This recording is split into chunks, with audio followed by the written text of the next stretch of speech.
An alien ship comes through the wormhole, and everybody begins to act a little strangely, and the ship has its weapons charged at them. Hello, everybody, and welcome to The Seventh Rule with Sirach Lofton. Hello, hello. And Melissa Longo, of course. Hello? We are doing lost episodes today. Our writer of the day, Mr. Ethan Calk, is back. Hello, hello. How are y'all? Awesome. My name is Ryan T. Husk, and today's episode is entitled Elementary, Dear Rom. Ooh. I know. Ooh. How you guys doing? Little Sherlock Holmes reference, huh? Yeah. Nice. Wonder if Rom's in this. Maybe. Well, Ethan, thanks very much for joining us. This is really cool. Everybody at home, these are lost episodes that were pitched by writers. Today's writer is Ethan. Sometimes they were picked up. Sometimes they weren't. You know, maybe something was too similar to something that had been done, or it conflicted with something that was going to happen, or it reminded the producers of something from a different series. Either way, they didn't get picked up, so they are our jewels to remember forever. And if you think that it should have been picked up, then it is now part of your headcanon as episode number 178, or however many they did, 174. So let's get into it. This is the treatment that you wrote for this episode, Ethan. It's entitled Elementary. I've got a guess. Yeah. Starfleet finds out that Rom hasn't graduated elementary school and sends him back. And Cisco teaches him how to read. Oh, Like father, like son. I should have done it that way. So cute. My bad. I just throw that in there. That's a good segment. Jake Cisco guesses the story. Right. Okay. So let's see. It was pitched in September of 1995 and pitched to Ron Moore. It begins like this. An alien ship comes through the wormhole, and as it nears the station, Deep Space Nine, everyone begins to act a little strangely. They don't try to hail the ship, and even though it has its weapons charged, they don't make any move to raise the shields. As the ship docks, the crew goes to the airlock to greet the new arrivals. By now, they are acting so mindlessly that it is evident that their minds are being controlled, undoubtedly by the aliens. As the leader exits the airlock, he speaks a few commands, and our crew obeys. It is evident that he is controlling the minds of everyone on the station. Oh, I like this episode already. Are you serious? Yeah. I would have bought it. Sold. Whoa. It's right off the beginning. I'm interested. I think this is good stuff. Mm-hmm. Thank you. I agree. Nice. This is fun. So it continues, if you can believe that. So it's controlling the minds of everyone on the station. Well, everyone, that is, except one. Due to perhaps some kind of chemical imbalance, Rom is not affected by the aliens' mind control. The person you'd least expect.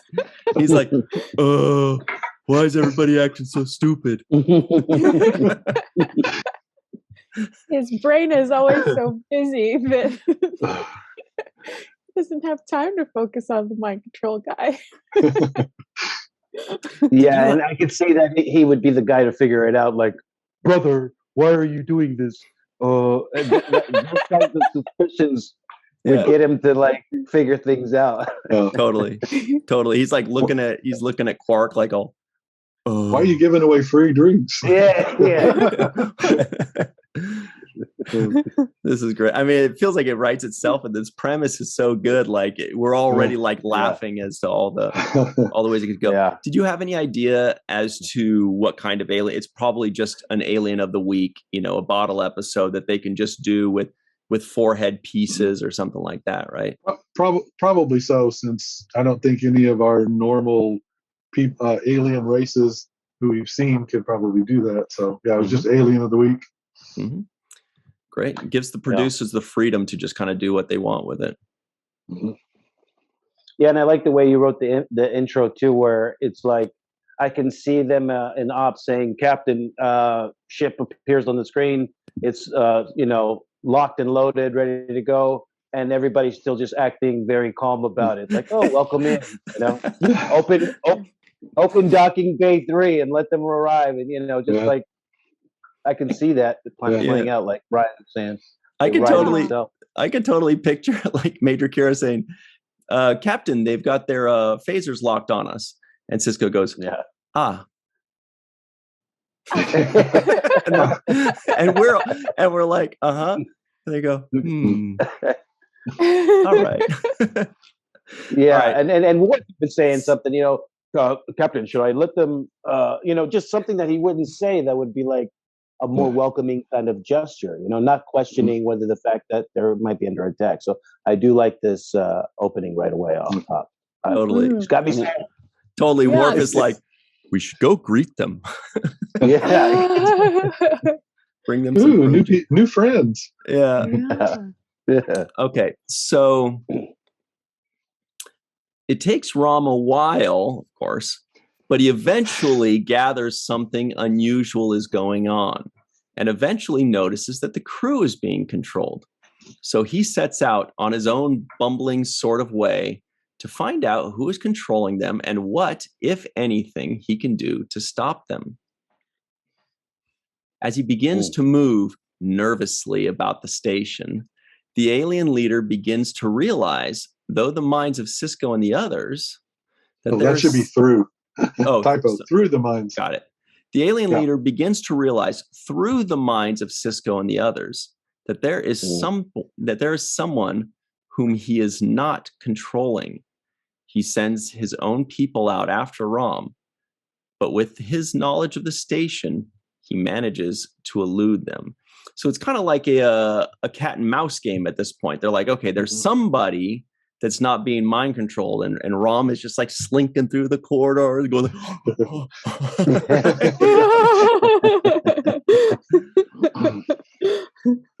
Great.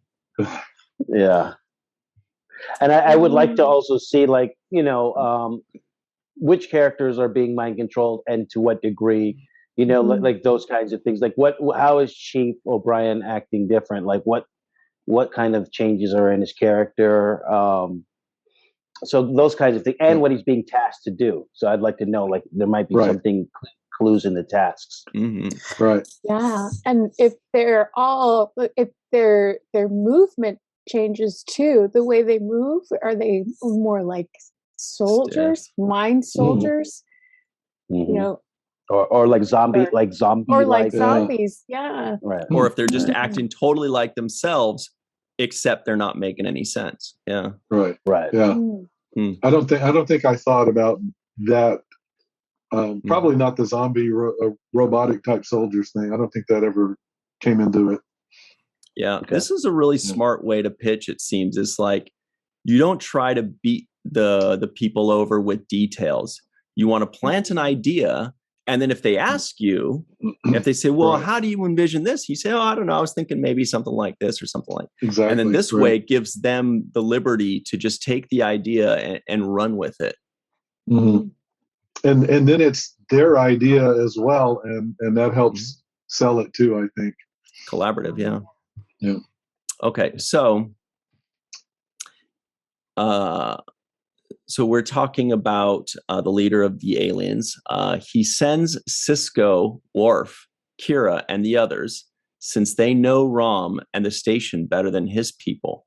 What ensues is a cat and mouse game pitting Rom and his almost Inspector Clouseau-like dumb luck, coupled with his mechanical genius, against the skill and wits of the others. Wow. So the bad guy alien is sending the crew out to get Rom, and Rom has got his mechanical genius and dumb luck of sneaking around. It could be like a scary comedy, mm-hmm. like a funny horror or something. Yeah.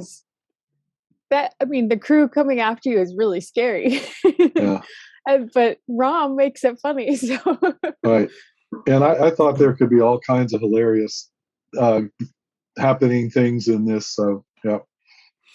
So, And then my other instinct, sorry, Ryan, to cut you off, but my other instinct was that this would be another great opportunity for Nog's character, because if I'm Rom, I'm going to instinctually think that my son has the same ability to not be controlled by this thing. So he would be somebody I would try to enlist and recruit, and then maybe find out that he is or isn't, right? So that yeah, especially since people like Betazoids can't control Ferengi or read Ferengi thoughts. Yeah. Ha ha ha ha. Ooh. Yeah. So very cool. No, it's cool. Yeah. Very cool. That's fun. In the end, Rom, using some kind of mechanical device he constructs on the run, finds a way to break the link of the alien, and the crew is no longer controlled. They quickly subdue the aliens and send them back to the Gamma Quadrant. Now, Ron Moore's comments, he thought they'd done way too many mind control stories already. So that was the thing there, is he just, but I don't remember that many mind control stories, but maybe he meant in all of Star Trek in general, possibly. Could be, yeah. And Ethan, if you've got your thoughts in front of you, you want to read what your thoughts were? Yeah. So originally I had put Odo as the main person there because, the shape shifting, I figured, okay, he might be different. His chemical makeup might be different. And I just told the idea to a friend, I can't even remember who it was now. But they said, well, what about Rom? That would be really hilarious. And so I said, oh yeah, that's great. And so I changed it to Rom, and that's how I pitched it. So very cool. So everybody at home, if you're like us and you could totally picture this happening, go ahead and let your mind wander with it. Have fun. We can obviously totally see Rom bumbling around, but also showing off his mechanical acumen and saving the day in his Rom kind of way. And it's like comedic, but it's also kind of inspiring and fun. And maybe Cisco puts his hand on Rom's shoulder, and says, "Good job, Rom," or whatever it is. Yeah, and Cork would probably be mad that Rom saved the day instead of him. My only question I would have is what the purpose of those aliens were. Like, what were they?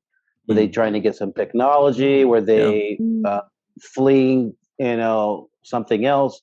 Like, what was their agenda? That would be one of the questions I would have. And I don't know that I actually thought of that. It probably would have come out in the story if they would have bought it. But as of this pitch, I really hadn't even thought of that. Yeah, good point though, Srock. Yeah, because they're going to fill in that blank. The writers are. They're going to say, okay, they're petty thieves, or this is their way of studying new races, or they want to take over the station and make it a new little stronghold for trade, or whatever it happens to be. Yeah, control the wormhole, maybe. Right.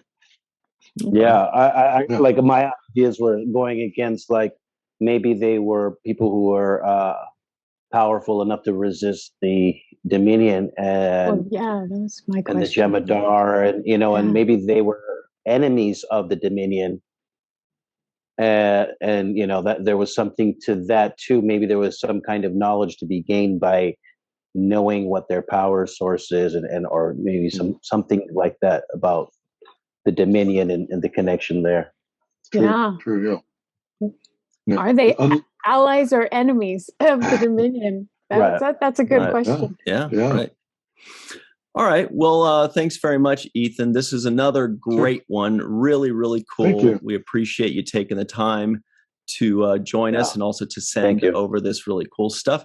And this was, again, September 1995. So this was around season 3. So this is actually when we hardly knew anything about the Dominion, and this would have really piqued curiosities and the Gamma Quadrant, what's going on there. But thanks very much for joining us, Ethan. Sure. Really appreciate it. We hope to see you again. I bet we will. Okay. Loved it. Thank you. And everybody at home, always remember the 7th rule.